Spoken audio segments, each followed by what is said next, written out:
کو کرنے کی کوشش کرے جس نے بھی کیے ہیں، اور جو بھی برا کام ہے اس سے بچنے کی کوشش کرے۔ وہ ہرقل بادشاہ تھا، اس کو اللہ کے نبی صلی اللہ علیہ وسلم نے خط لکھا، اور آپ صلی اللہ علیہ وسلم نے فرمایا فَإِنِّي أَدْعُوكَ بِدِعَايَةِ الْإِسْلَامِ أَسْلِمْ تَسْلِمْ۔ حضور نے فرمایا، پہلے وہ حدیث مبارکہ کا پہلا حصہ وہ طویل ہے اور آخر میں بھی ہے، میں درمیان سے ایک حصہ جو ہمارا مقصد ہے کہ اللہ کے نبی نے اسے لکھا کہ اے ہرقل بادشاہ فَإِنِّي أَدْعُوكَ بِدِعَايَةِ الْإِسْلَامِ،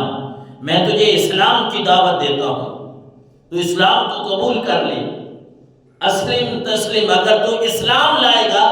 تو اللہ تجھے دنیا میں بھی سلامتی عطا فرمائے گا، آخرت میں بھی سلامتی عطا فرمائے گا۔ یہ اسلام ہے ہی ایسی چیز، اسلام ایسا دین ہے جو بندے کو دنیا میں بھی بچا لیتا ہے، آخرت میں بھی بچا لے گا۔ تو اللہ کے نبی نے فرمایا بادشاہ میں تجھے حکم دیتا ہوں، دعوت دیتا ہوں، اسلام قبول کر لے۔ اگر اسلام قبول کر لے گا اللہ تجھے دین اور دنیا کی سلامتی عطا فرما دے گا۔ اور یؤتیک اللہ اجرک مرتین، پھر اللہ کے نبی نے فرمایا اگر تو اسلام قبول کرے گا اللہ تجھے دگنا اجر عطا فرمائے گا، دوہرا اجر عطا فرمائے گا۔ اور اس کے بعد اللہ کے نبی نے فرمایا فَإِن تَوَلَّيْتَ فَإِنَّ عَلَيْكَ اسْمَ الْأَرِيسِيِّينَ او کما قال۔ حضور نے فرمایا بادشاہ سن لے، اگر تو نے منہ موڑا نا اسلام سے، اسلام کو بیچ دی، اسلام کو قبول نہ کیا، لوگ تیری وجہ سے گمراہی میں بھٹکے رہیں گے کہ جیسا ہمارا بادشاہ ہے ہم نے وہی دین قبول کرنا ہے، اور اس دین پہ جب تک لوگ رہیں گے اللہ کے نبی نے فرمایا یاد رکھیں کہ یہ باطل دین پہ بادشاہ اگر اس باطل دین پہ رہا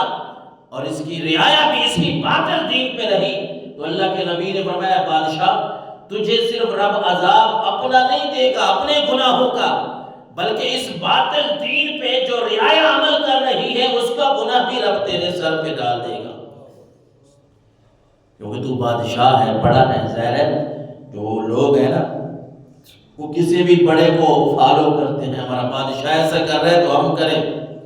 ہمارا کوئی پڑھا لکھا آدمی ایسا کر رہا ہے تو ہم بھی کریں، وہ فلاں مشہور آدمی ایسا کام کر رہا ہے ہم بھی کریں۔ اور اللہ کے نبی صلی اللہ علیہ وسلم نے فرمایا یعنی برے کام جو ہے نا، برے کام وہ صرف یہ نہیں ہے کہ بندے کو میں برا کام کر رہا ہوں، گناہ کا کام کر رہا ہوں صرف مجھے گناہ ملے گا، نہیں، جس نے بھی اس کام کو ایجاد کیا ہے نا اس تک وہ گناہ جاتا ہے۔ اللہ کے نبی صلی اللہ علیہ وسلم نے فرمایا، بخاری شریف کی حدیث مبارکہ ہے 3335 نمبر پہ، رسول اللہ نے فرمایا لا تقتل نفس ظلما الا كان علی ابن آدم الاول کفل من دمها لانه اول من سن القتل۔ تاجدار کائنات صلی اللہ علیہ وسلم نے فرمایا لوگوں کسی جان کو بغیر کسی گناہ کے قتل نہ کرو، کسی کو قتل نہ کرو۔ اور پھر اللہ کے نبی نے فرمایا اس بات کو بھی یاد رکھو کہ جب بھی کسی جگہ پہ بغیر قصاص کے، بغیر کسی بات کے کوئی قتل ہوتا ہے تو صرف اس قاتل کو گناہ نہیں ملتا بلکہ حضرت آدم کے بیٹے قابیل نے جو سب سے پہلے قتل کیا تھا اس تک وہ گناہ جاتا ہے۔ جتنا گناہ اس قاتل کو ملتا ہے اتنا گناہ قابیل کو بھی ملتا ہے۔ جس نے قتل کی ابتدا کی تھی نا وہ حضرت آدم کا بیٹا تھا قابیل، دو بھائی تھے نا قابیل اور حابیل۔ 6 پارے میں سورۃ المائدہ میں اللہ نے ان کا تذکرہ فرمایا۔ سب سے پہلا انسان جو اس گناہ کو رائج کرنے والا ہے، شروع کرنے والا ہے اس قتل کو، وہ حضرت آدم کا بیٹا قابیل ہے، قابیل۔ اور اللہ کے نبی فرما رہے ہیں جب بھی قتل ہوتا ہے تو اس قابیل کو اتنا ہی گناہ ملتا ہے جتنا قتل کرنے والے کو ملتا ہے۔ جب بھی کسی جگہ پہ گناہ ہوتا ہے، جو گناہ کرنے والا ہوتا ہے جتنے گناہ کا اس کو اللہ کی طرف سے عذاب ملے گا، اس گناہگار کی وجہ سے جو گناہ کرنے والا ہے جتنی سزا اس کو ملے گی، جتنا عذاب اس کو ملے گا اتنے ہی گناہ جو ہے وہ شروع کرنے والے کے سر پہ ڈال دیا جاتا ہے۔ اور پھر کبھی یہ بھی ماحول ہوتا تھا نا کہ حیا جو ہے وہ مسلمانوں کا زیور تھا، حیا مسلمانوں کا زیور تھا، حیا مسلمان حیا کو اپنا سب کچھ سمجھتے تھے۔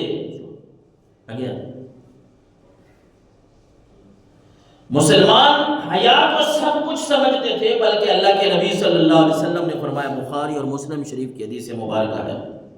وَالْحَيَاءُ شُعْبَةٌ مِّنَ الْإِيمَانِ، اللہ کے نبی نے فرمایا حیا جو ہے نا، حیا یہ ایمان کا ایک شعبہ ہے، ایک حصہ ہے۔ حیا ایمان کا ایک حصہ ہے، ایک شعبہ ہے۔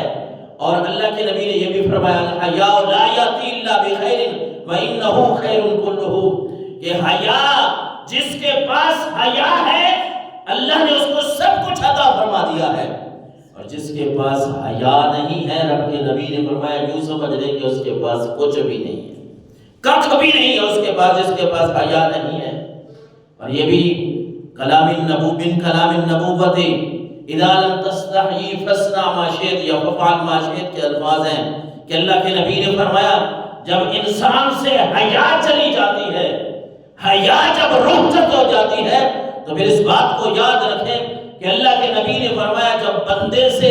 حیا چلا جاتا ہے پھر جو مرضی ہے کرتا رہے، اللہ کو اس کی کوئی لوڑ نہیں۔